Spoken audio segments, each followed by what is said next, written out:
add myself into the stream. What's going on there? I didn't look very good there on the old camera. Hello, everybody. I'm very, very excited for this interview that's going to happen. So I'm just going to get onto the link. Pass the link on to Jason. Hopefully Jason Webb is going to join us. It's going to be fantastic. I've been looking forward to this interview for so long. We've been trying to get the time to have an interview. I'm absolutely delighted. So get your questions ready. You'll get an opportunity to join the broadcast and be able to ask any questions that you want about your horse. In fact, I'm going to shut up so that Jason can introduce himself, say exactly the way that he operates. I can't tell you how pleased I am that this is going to happen. So good morning, everybody. And with no further ado, let's click Jason into the stream. Hello, can you hear me? Hey, Carl, how you going? Look at that, technology is working. I am, and forgive me, Jason, forgive me, everybody. Morning, Natalie, morning, Sue, Kerry, Liz, Claire, and Nicola. I'm 15 minutes late. The moment that you need the internet, it all falls down, but there you go. It's all back in. You've got to love technology. Jason, thank you so much. I am absolutely honoured. So, it has been 10 years probably since we met. Yeah, it's been, was it at Your Horsemanship or somewhere? We met at Your Horse Live or something? Your Horse Live. I can't remember which year at the time. I hadn't started any of this. I drove tractors in Somerset. I was working for Guido. Remember Guido and the Rocking Horse Show? Yeah. I was the guy on the stilts with the white head who did the introductions, and we just had little chats in and out. I remember. The thing that really gets me, I remember you then, and I've been watching you from the sidelines, and I have to say, congratulations, because I've watched you work so hard for the last 10 years. I've watched you just work and work and work at it, and now your name is all over the shop. It comes up so often. It's all over the place, and I'm just delighted because I understand how hard it is to make your name in horses, or indeed to make any business. And I just want to say congratulations, and it's been an honor to watch you working. So thank you for coming here. I love watching you build your business and the way that you've developed. So if you'd like to start off with introducing yourself too, because of course we all know who you are, but there might be people on the audience who don't know who you are. I'll leave you to introduce yourself in your own words. Well, first off, Carl, thanks for those kind words. I suppose over the years, I don't consider this so much hard. It has been hard work. I lie. It is hard work to get any business off the ground, and in particular in the equestrian world. But I don't know. I can't see myself doing anything else. And I think if you don't love what you do, then it's very hard to make a success of it, because it is a bit of a long haul. And as you know, with horses, it's such a you're learning all the time. There's so many different facets to horses that you just never stop learning. So, but just to give a brief history, as you say, so I'm originally from Australia. I grew up on my family farm, about 4,000 acres. We had sheep cattle, and it was in the mountains. It was in the snowy mountains. So we used horses to muster the sheep and cattle and do all that sort of thing. How big a farm? When you say farm in Australia, you're not talking about a 2,000 acre farm, are you? Well, no, yeah, ours wasn't a big farm, but we weren't out west. If you go out west, you're talking square kilometers out there. You get places the size of countries. Where we are is in the mountains, and you don't tend to get properties. I mean, you might get 10 to 20,000 acres is a really big property around our area, and we were sort of 4,000 and 5,000 acres. is what we were sort of working around with, if you include leased property and stuff like that. So yeah, I spent a lot of time on horses growing up, and I played a sport called polo cross, which got me around the world. Really, I went to Africa playing, and I played at a fairly high level in Australia, and I wanted to travel again after being to Africa. I had such a great time. Hang on. I've never known this. Yeah. Do you not just not mention this, or have I just not read your website properly? No, I don't know. Do people really want to know this sort of stuff? I don't know, Carl. Yes. Yes. You were on a national team. Yeah, you've got an exclusive there. There's one for you. No, so I went out to Africa, and that's where I picked up my travel bug. It was before everything sort of went south a little bit. Mugabe started to kick farmers off and all that sort of thing. So I was there in probably the last year before it all, it got very difficult out there. And it's just such an amazing country. I love Africa, and I've been out a fair few times since, playing polo cross and this and that. But anyway, I wanted to travel again after that, and there was an English team touring Australia. So and there was a pretty girl in there as well, Carl, funnily enough.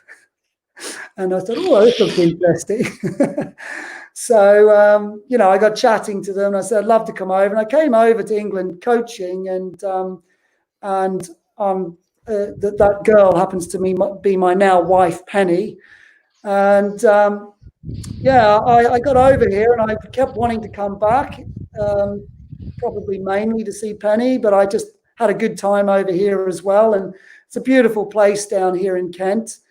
And I had this desire. I said, from the moment I left school, I'm going to travel, and I'm going to set up my own business. And was that always going to be horses, or were you? No, it wasn't, funnily enough, because anyone who knows anything who wants to set up a business is probably not going to go into horses. It's a tough industry to make a business. And so no, it definitely wasn't what I had in mind.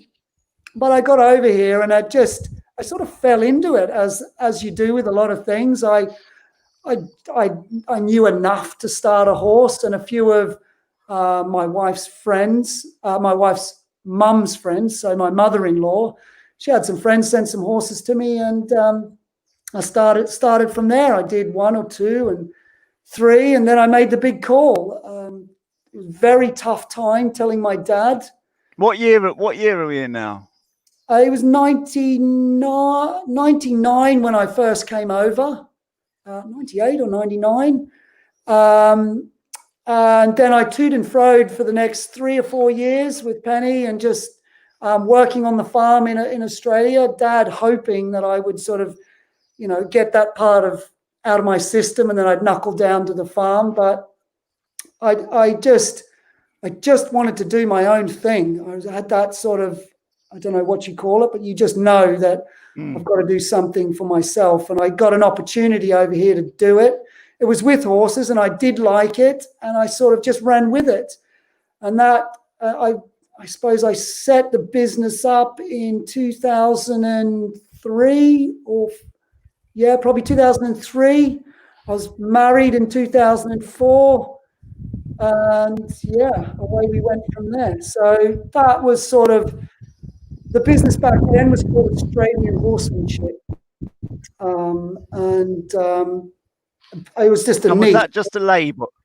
Yeah, it was a niche or a label. That's what I'm asking. Was it actually like you saw a niche here where you could take some Australian horsemanship from home, or was it like, I need a label and I'm Australian? Yeah, it was a little bit of both, I think. I mean, I'm quite proud of my heritage and where I come from, and so there was that, and also it's a USP. You don't see many Australian horse trainers over here. So from a business point of view, it made sense at the time, and also that's who I am and where I came from. But as I started to develop over here, people kept saying to me, "When are you coming back to England?" And I said, well, I'm in England. I'm based in Kent. So there was a little bit of confusion. And also, I wanted it to be a little bit more universal because I can't remember when it was. In 2014, I had the idea. In 2015, I think I launched it, Your Horsemanship. But I wanted it to be more of a sort of a generic type name. I didn't want to be that Australian person. I wanted to be a little bit more universal. I think the name's great. The I don't know. The name change is absolutely fabulous because it's not about you, is it? You're trying to get people to get their horsemanship going so that they can enjoy their horse more. Exactly. I think there's a lot of power in a name, and I thought when you made that change, it was like, yeah, he's done the right thing there. Yeah, well, I don't know. It was really, again, you do these things thinking it's a good idea, but then there's, like with everything, there's behind the scenes. There's a lot of work that goes on with your changing all your branding. Oh God, it was such a headache. And then building the new business with the online program it's quite an undertaking. And but yeah, to be honest, when you've come up in conversation, or when I've seen you on the internet and in comments and in forums and everything else, it's always Jason Webb. I've never seen anybody say you need to go to Australian horsemanship, you need to go to Your Horsemanship. Your name is already rocking it. And so yeah, I don't think it would have been a bad business decision because people know you. Yeah, and that was something, weirdly enough. We're talking business here, and I don't know whether people are interested in this, but I don't talk about it very much, so it's probably not. It is different side of me. But yeah, when I did change, it was I didn't want this business to be about me.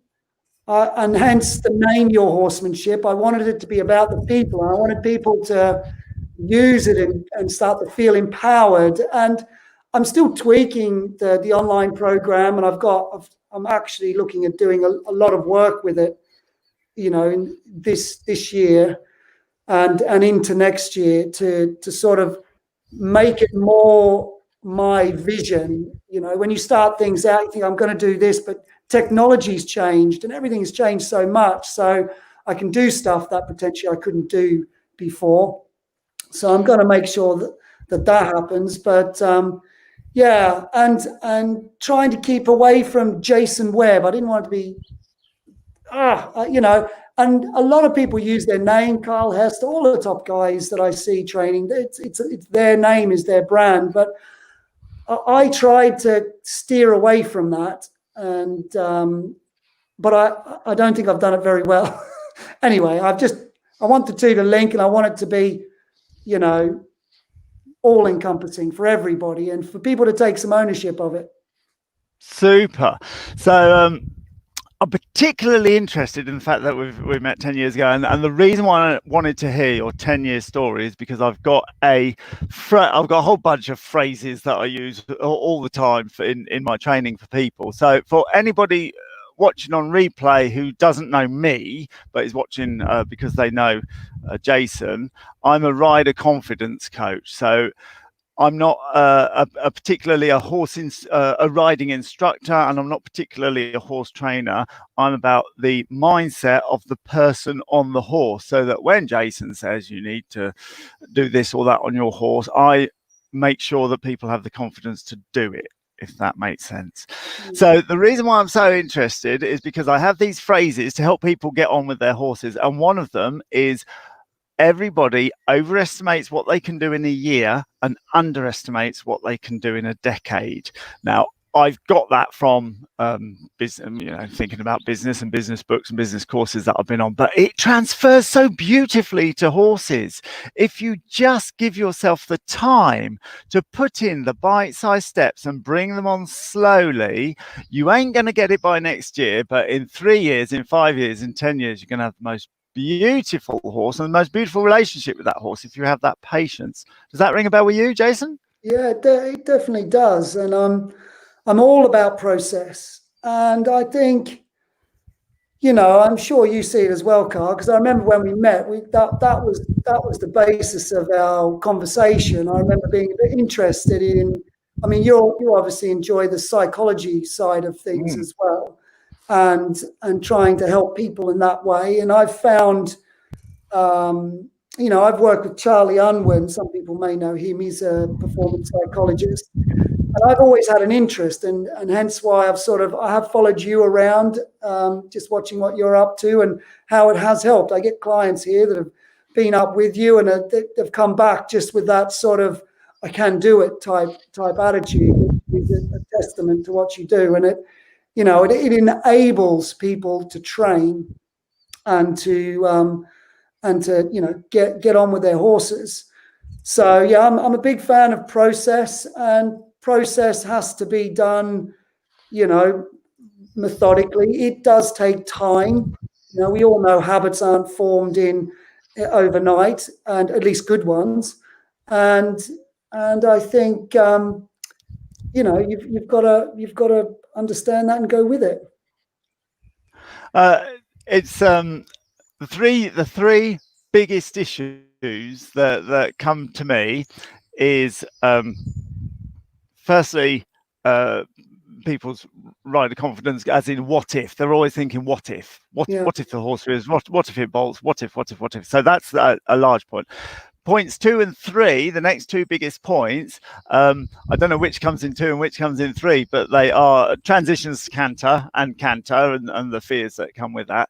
And then point 3, close on the heels of point 2, is other people's opinions and yeah, how people cope with criticism. And it cripples people. So I deal yeah, mostly with those three topics.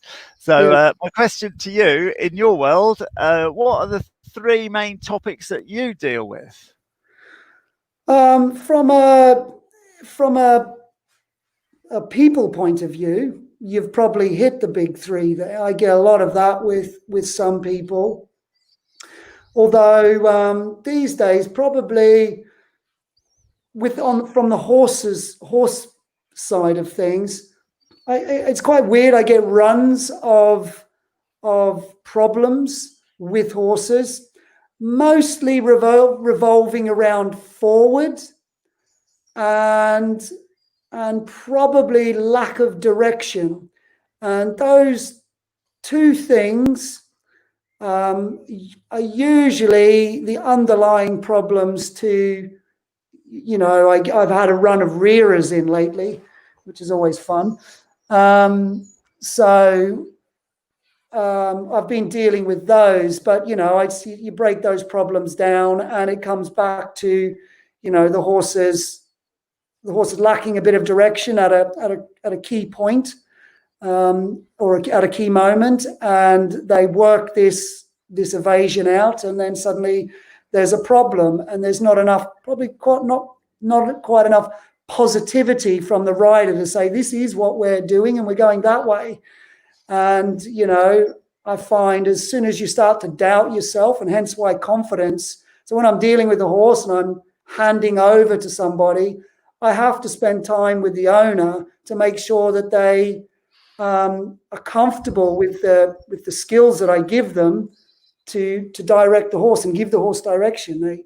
Horses love that and need that. So what's the process? Do people bring their horses to you and you fix their horses and then hand them out? How does it work? So some people will. I mean, I offer a various range of sort of services, I suppose. I mean, I do lessons both on site and off site, and there's clinics and courses that I do as well. But if there's quite an acute problem, i.e., they can't see a way through, they would send their horse to me for a period of time. Mostly a horse will stay with me for 4 to 6 weeks, I suppose, is the average. Some horses will be quicker than that. I get the odd one. I probably get about 2 a year that I will tell people it will take 3 months. There's one particular problem that takes that long for me to get a grasp on good enough that I can hand back to an owner and know that they're going to be safe. But yeah, they'll send the horse in. And as I say to people, you don't fix these problems. Horses that have these problems, they have to be managed away. So I've been doing this a long time now. As you said, you've known me 10 years and I've been doing it, I was doing it before I met you. So I take the horses, and because I've been doing it so long, and I can manage those initial resistances, which, people might struggle with.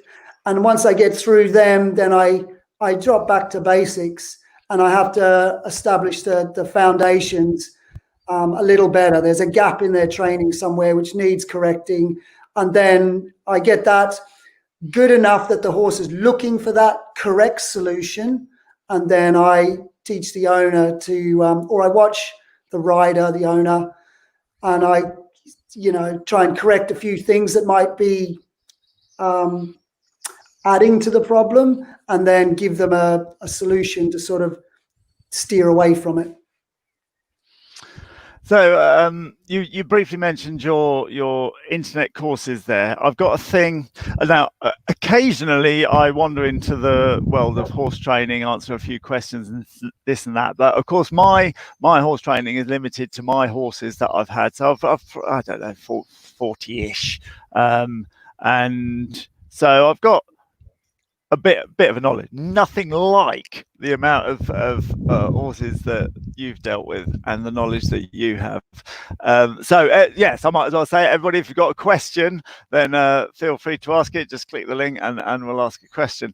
But sometimes people write to me over the internet on the Facebook pages and that, and say, what do I do with this horse, this horse, this horse? I'm super reluctant to give advice over the internet for a problem, because you need to be there to see it. You can't say you need to drive this horse forward or back off, because you're not watching its ears, you're not watching what the riders are doing. Yeah, it is really interesting. You're right, and there is no substitute for a lesson, for an in-person lesson. Because there'll be details that I can see, the rider can feel, that can't be conveyed properly through watching videos or whatever. But it's a lot of it comes down to just there's gaps in people's knowledge about how horses fundamentally work.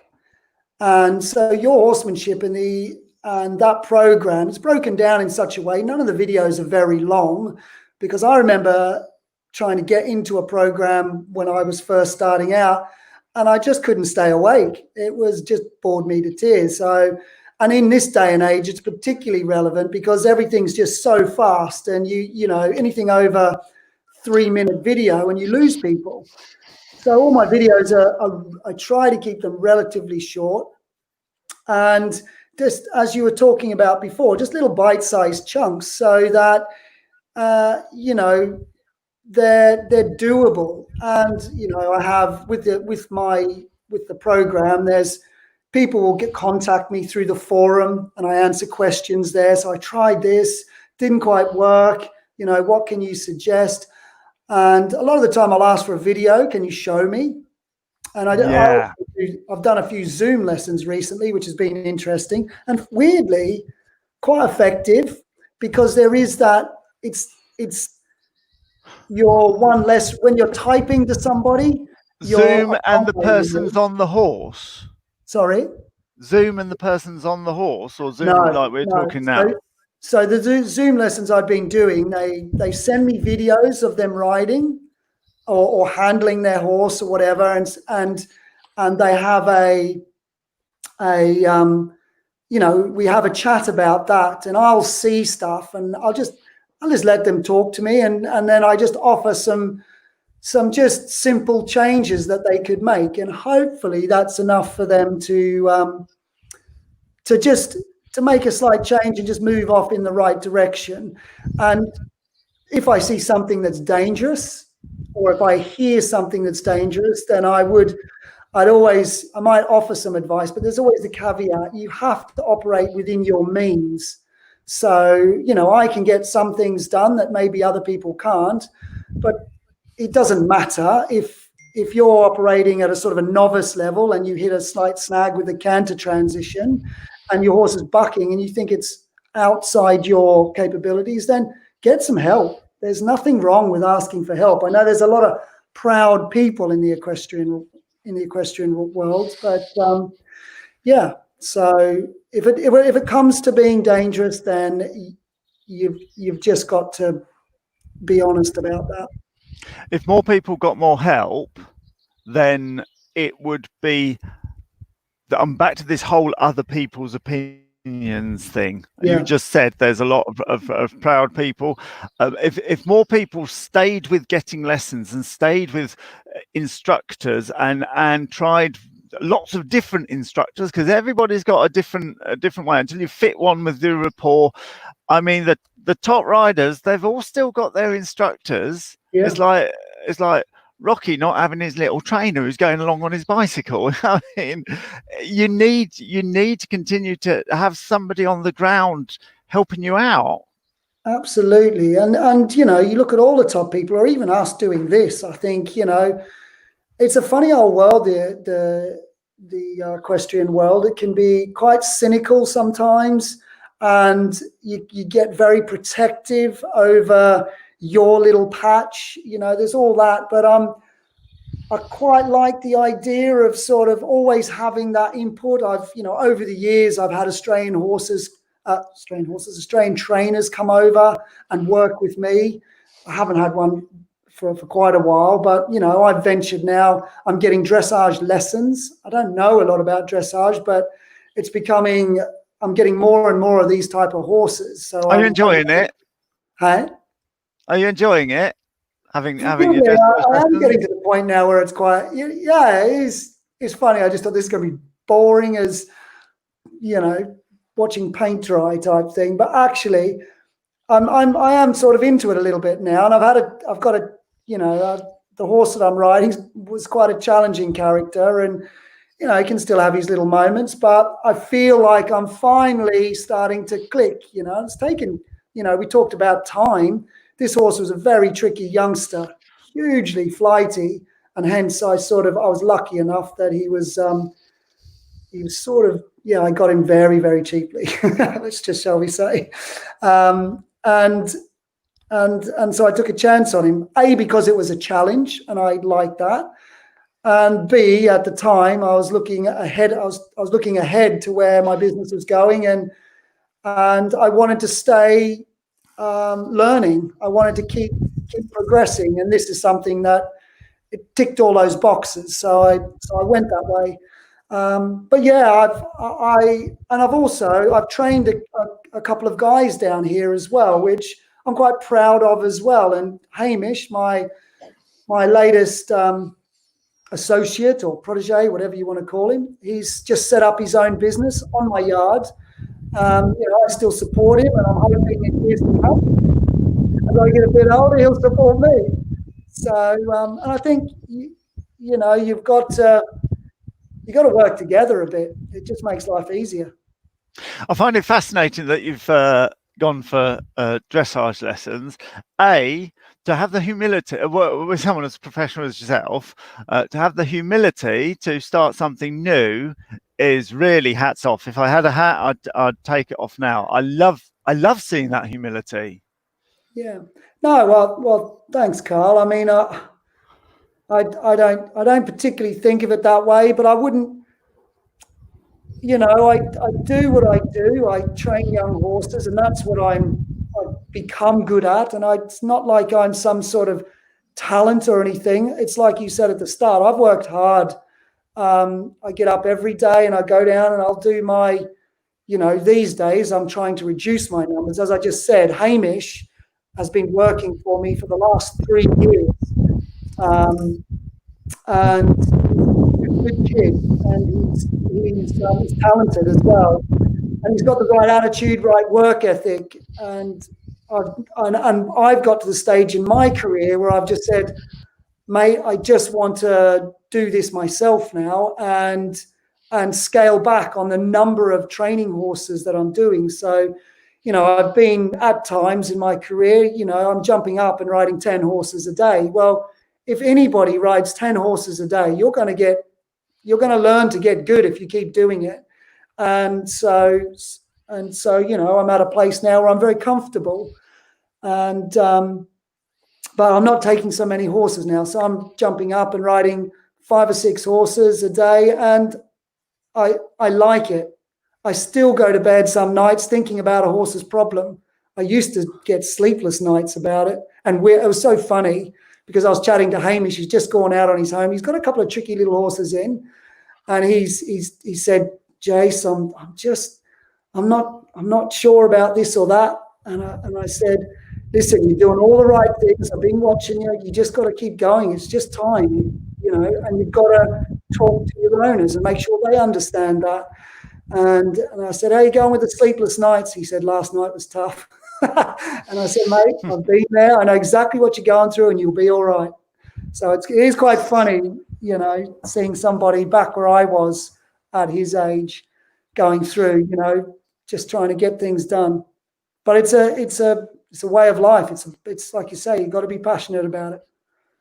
Brilliant. So if you're, shall we see if we can get a question on? See if anybody wants to ask a question. We've got Danny sitting in the waiting room. Can't see a video, so I don't know if your camera's working or not. But I'm going to add you into the stream, Danny, and we'll see if we can hear you, which is the important bit. Are you there? Yeah. Hey, marvelous. Would you like to ask your question? Yeah. What I just written it down really, but what do you think is the source of the problems most of the time? Is it the horse or is it the human? It's a good question, Danny. Horses are like you and I. They have their sort of idiosyncrasies, or they just the way they are. Interestingly, I've just had a foal, and I've been chatting to a few people. Once you have a foal, you're in the foal group, you know, so you end up sort of chatting to people whose mares have had foals and all that sort of thing. And as you talk around, you know, my foal's, you know, he's a little bit shy, but he's just starting to get his confidence, and I think he's going to be a fairly, you know, hopefully standard sort of character. But I was chatting to someone the other day, and they said this little foal came out and just strode straight up to me with his ears back and was, you know, really pushy and bossy. And I'm just thinking, well, and that horse, that foal is going to grow to a horse that is going to have that tendency. And nobody's taught it that. It's just the character of that particular horse. So you have to take into account the way a horse is. I used to think I could train every horse to be perfect, but as I've gone through this job, I've realized that, you know, some horses are just made a certain way, and you just have to work with them. And some will take a lot longer than others to get to a place where there's that sort of feeling of connection and that feeling like, you know, like I own this horse and I understand this horse. Whereas other horses, they just let you in. So where things go wrong for me is you get that horse that's slightly challenging or slightly flighty. You know, they're on the spectrum, on the scale. And you get an owner that sort of hasn't come across it before and isn't sure quite how to manage that situation. And as soon as you're not managing the situation, it's the horse starts to, a lot of the time, actually feel a bit sort of unsure, and that can bring out more challenging behavior or more flighty behavior. And so that's where the sort of, you know, the breakdown happens. I don't know whether that helps, Danny. No, that is fine. You see just a lot of in the equestrian work where most of the time the horse gets the blame. Yeah. You sometimes really say that the owner did something wrong without being without judging the people. But Yeah. No, Yeah, I see exactly where you're going with this one. And yes, there comes a point where I don't. It's not. It's most of the time it's through just people want the best for their horses. I don't come across many people that are not nice people. Me personally, and do the wrong things by their horses. I don't see that very often. I do see people that they just don't know how to handle the horse that they have.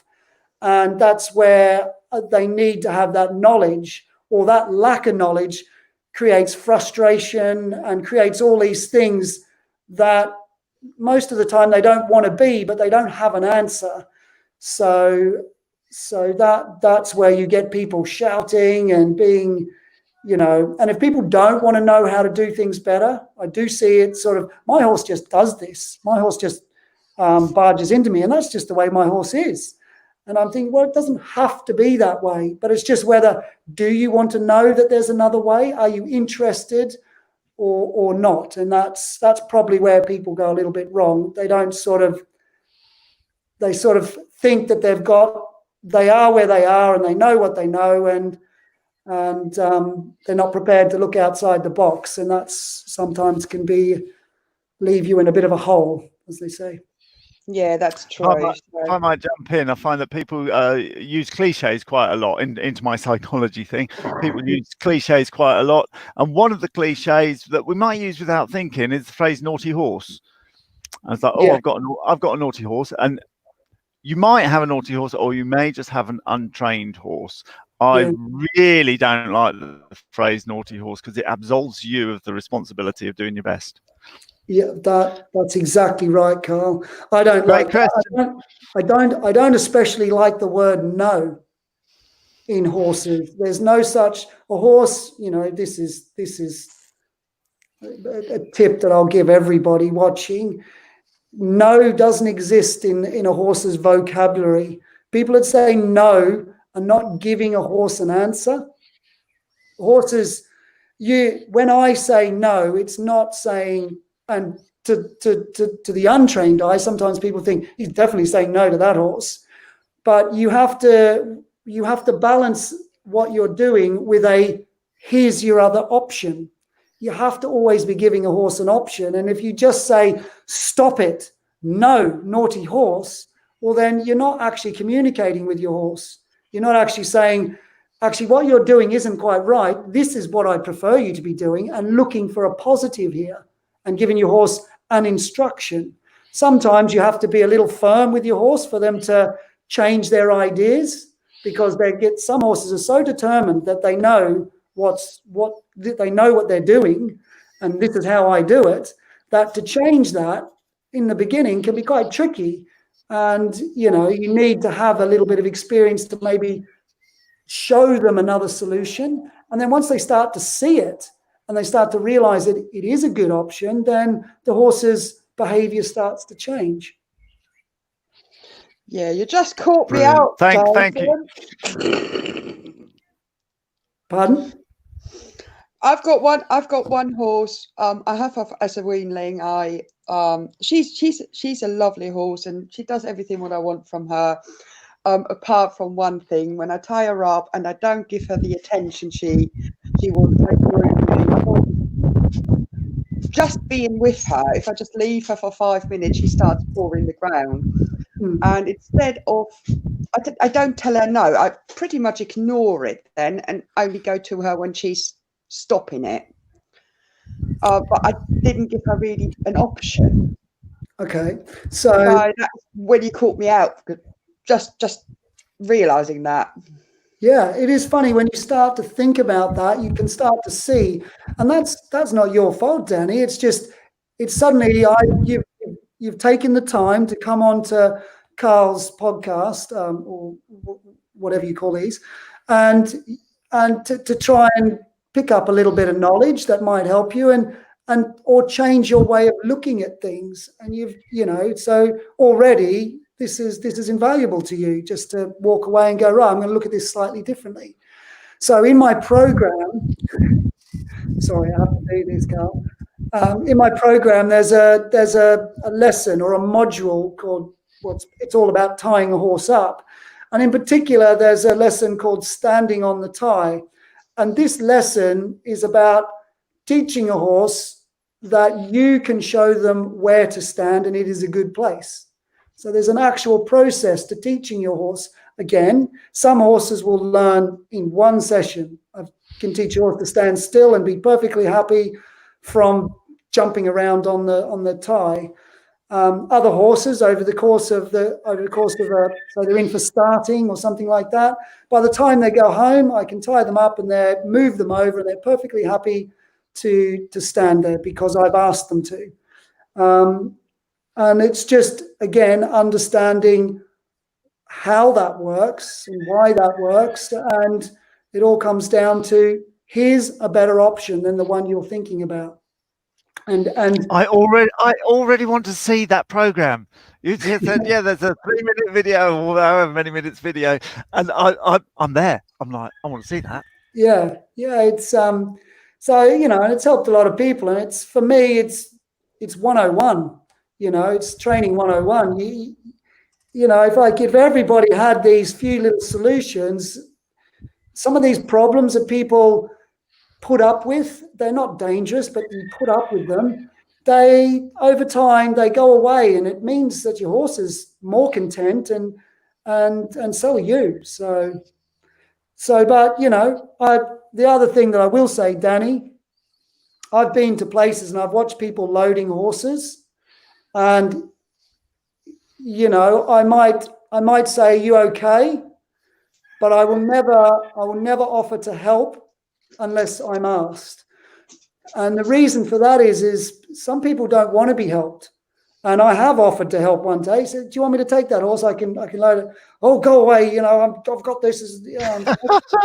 Oh gosh. That happen. And they may not have known who I was or whatever, but some people need to be, I can't help those that don't want to be helped. So I just, I don't force it on anyone, but it's there.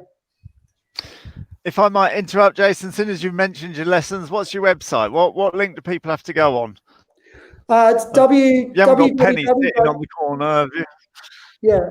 Oh, I'm going to write it in. Hang on. www.yourhorsemanship.com. Yourhorsemanship.com. Thank you, Danny. That was a brilliant question. Lovely. Let's keep it going. Thanks, Danny. Okay, we're going to move straight on to Nat. I know Nat, so I'm delighted that she's come onto the stream. Hey, Nat, how you doing? Is Nat frozen? I'm all right. Hi, Carl. Hi, Jason. Hi, Nat. How are you doing? If my internet keeps dropping, I'll be straight back on. It keeps dropping. Just while you're both there, I just wanted to say a huge thank you to you both, because, excuse me, you massively helped me with my confidence and my horsemanship. So thank you both. I'm still a bit naughty asking a question, because I actually got a lesson with Jason Wednesday, but oh, thanks, Carl. But yeah, my question is,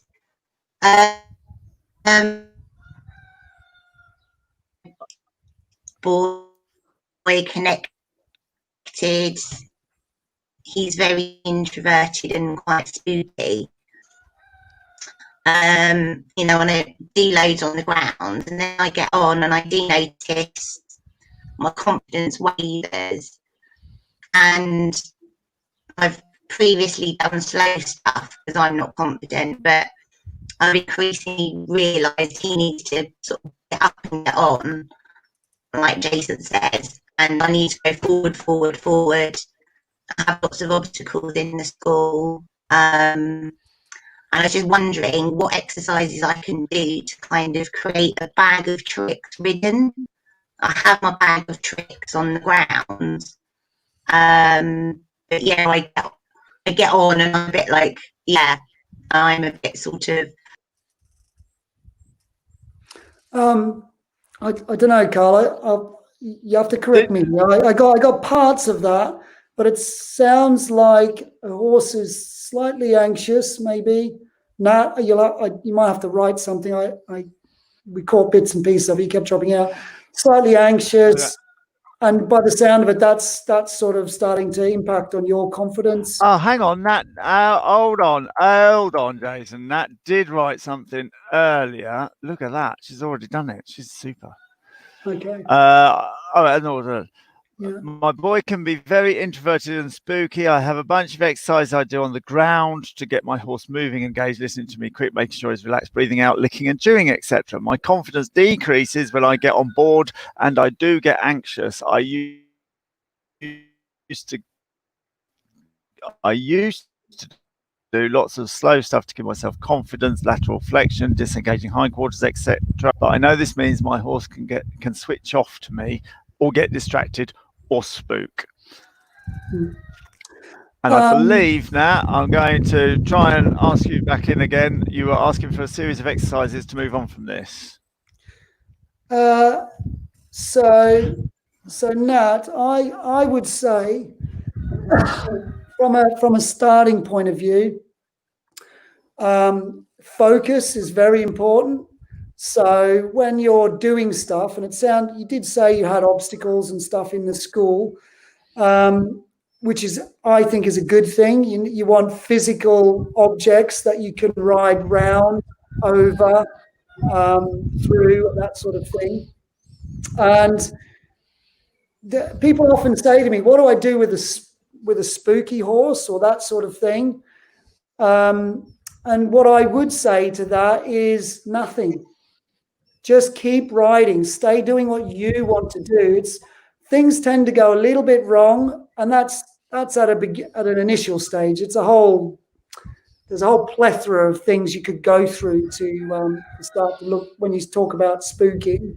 But my main thing to do would be to stay focused on what you want to be doing, and carry on riding. And if that means putting some obstacles and giving yourself a focus point or a pattern to follow, then I think that is a great starting point.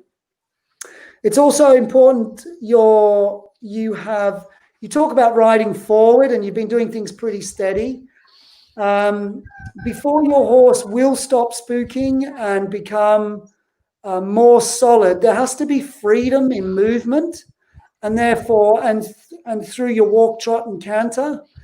And I'm not saying just go and trot your horse and canter your horse and do all that sort of thing, because it won't work unless you feel like you've got some ability to control your horse or stop your horse. I find nobody in their right mind is going to say, let's get the wind in the hair and get our horse moving freely forward, when all that they can think about is, what happens if I can't stop? If you have that in your head, then there's no way that you're going to ride freely through your body and therefore translate that through to your horse's body. So you have to understand and be confident with your ability to stop a horse. And you already mentioned things like disengaging the hind end, and generally being able to turn a horse with one rein is very, very powerful. Your body position is also really, really important in being able to feel secure and balanced on your horse. So, and they're the things that I would look at. I would start working with to start with.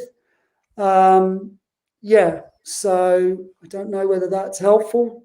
I'll just run through the three main things: focus, being able to control your horse to go so that you can ride forward, and your riding position. They're things, just the simple basics to really focus on, and you'll find as you start to get better at those, your confidence will grow. I'm super pleased to hear you say about the focus, because I know that's where we've got common ground. I've got the phrase a laser focus. You focus on what you do want with a laser focus. So if you are doing a figure eight, do the figure eight. Don't almost do a figure eight whilst you're thinking, what if I fall off? Yes. Do the figure eight. And the more you focus on it, the less room there is to be, oh, what if a pheasant jumps out? Yeah. I like to ride from point to point, with more nervous type riders. I find that quite effective. Or if they're something that they're confident in doing. But the one thing I do see with nervous people on their horses is they stop directing their horse when their horse becomes anxious. So I see this a lot. They're riding. I don't know That's exactly the time when they need to direct it. Yeah. So, and their horse goes, well, I'm not sure about that over there. So the horse thinks about going this way. And then what does the rider do? They start going, well, where do you want to go, horse? They start looking in that direction where the horse is wanting to spook to or move to. And that instantly hands control over to your horse. Now, if you hand control over to your horse in that situation, their instincts kick in, and they're fight or flight animals. So, and in that situation, you're gonna feed the flight instinct in your horse. Whereas if you can stay focused on where you're going to go and be positive about riding that way, they might go a bit sideways, but they can't get away from the fact that and you're positive about where you want to go. And eventually they learn that if I follow the lead, because you're not taking them into danger, they follow your lead, it's going to be okay. And that's how you develop that trust. Wonderful. Okay, keeping it moving. We've got Sam on the line. Sam, let's add you in. Hello. Oh, hi. I just really wanted to say how great it was to see both of you together, because but Jason knows me very well, but I came to you, Carl, 3 years ago, I think it might have been, to go on your confidence course when I came off a horse very, very badly and wanted to basically learn how to fall off. Going back to this, and I only live about 5 miles away from Jason. So actually, I went to Jason to have a lesson in order to get back on a horse. And if it hadn't have been for Jason, then I would not be riding now, and I wouldn't be where I am now, which is, in my field, cantering, which I never thought I would possibly be doing, and jumping. And, I watch both of you on a regular basis, and I think there's such a synergy between what both of you are doing. It fits together perfectly. So when I sort of came across it this morning, I thought, fantastic. It couldn't be any better, because both of your messages just, fit together so well. I know that Carl is very much about, it's not about putting on brave pants. And as Jason knows, I'm one of the founders of the Wobbleberry Challenge. So it's not about sort of putting on the Wobbleberry Challenge. Yes.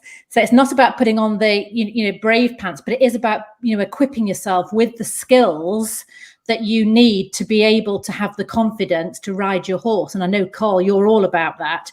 And actually, that's why I go to Jason on a regular basis, in order to have those skills and to develop. And it was great to hear the comments about, always having lessons. And I think that is the most, valuable thing, to carry on having lessons, no matter how progressed you are, whether you're, Millie, who's, Olympic rider, or whether you're, just somebody that's a, hobby rider. I think that, to learn, to carry on learning and that's how I've got through, and that's what's been valuable for me. And what do you like to do on your horse, Sam? Lots of things. I'm really sort of into a sort of a mixture. So I'm sort of doing a bit of trek. I'm doing a bit of jumping, a bit of dressage, and and I've been to sort of Jason's camps where you do a sort of bit of everything, bit of hacking and a bit of groundwork, and a bit sort of pony club game type stuff, which is brilliant, because as an adult I didn't ever get to go to pony club. So you get to sort of do a bit of that, but actually it's about focusing on being able to do the game, and less so on worrying about falling off, which for me was a massive thing. So the first time I had a lesson with Jason, he had me with a polo lacrosse stick and a ball, and I was thinking, I've come for a riding lesson. What on earth is this all about? But actually, you know, as I'm going along it, I'm thinking to myself, crikey, I'm actually riding, I'm trotting. I never thought I would do that again. But actually, because I was concentrating on picking up a ball and throwing the ball to Jason, it kind of got me out of that mindset. And I came off absolutely glowing and thinking, yeah, this is why I love riding. Now, quite a lot of the time at the end of my rider confidence course, people say, what do we do now? And the answer is to go and have fun, because horses are supposed to be fun. And if you have nothing but lessons, then you're just working. And if you do nothing but fun, then you'll have a great fun time, but your riding will be atrocious.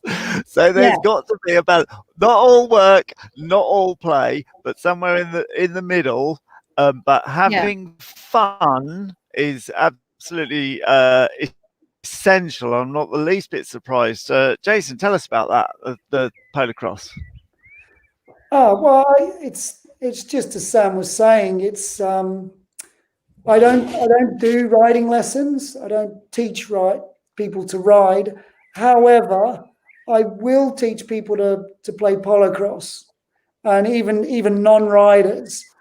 And because I like the fact that people are learning whilst doing something. It's not just a case of sitting on your horse and getting sort of too involved in your horse. I want you to sit up there and realize that if I look over here and I sort of push, I sort of ride that way, my horse actually goes that way. Yes, you'll need some direction on how to do that more effectively.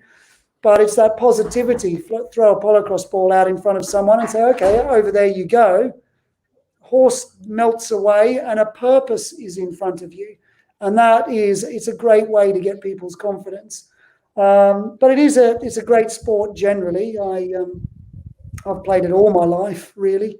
And I've represented the UK and various things at the last few World Cups and stuff. So it's something that's because it's something I love to do, I've put it into my program, and people that come to me will sometimes be exposed to it, won't they, Sam? They will indeed. But I have the same thing with horseback archery. It's my bit of fun that you don't particularly have to be able to ride well, because we're stood up in the stirrups anyway, and you're just so concentrating on getting an arrow on the string, and then here comes the target, that it does wonders for people's confidence, because it's almost like they've forgotten they're riding a horse. And that concentration that you were just saying, Jason, on am I riding the horse correctly, can be full of anxiety, when actually you just need to go over there and get the ball, or go over there and hit the target. Yeah, it does. I mean, it is that sort of releasing of the anxiety, because you're so focused on something else that actually your brain is not going through all those scenarios of what if I fall off, what if the horse does this, what if, because you're too focused on something else. And actually you relax more into it. That's what I find. You relax more into it, and then actually you think, oh, actually, you know what, I'm enjoying this. It's really good. And Sam, you're probably riding better. Yeah, absolutely. I mean, yeah, definitely. Yeah. I'm absolutely, thoroughly enjoying it at the moment. You were asking me what I was doing. I'm sort of doing lots and lots of different things, but just having fun, enjoying it, remembering why actually my dog, why I was enjoying riding in the first place. Brilliant. Love that, Sam.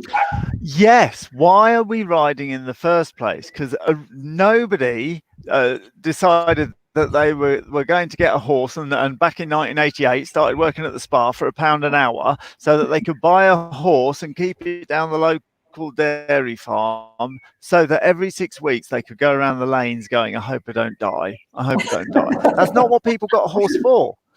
They got a horse for going and having fun. I was there. I was one of those people thinking, I hope I don't die. I mean, every time I got on my horse, I was thinking this could be it. If we remember the fun that we were going to have and the fun that we are going to have, it absolutely transforms your way of thinking, what you're headed towards. Thanks very much, Sam. Thanks for your contribution. Sam. Good to see you. So, before we go, Jason, tell me about that artwork behind you. I've been looking at it for the last hour.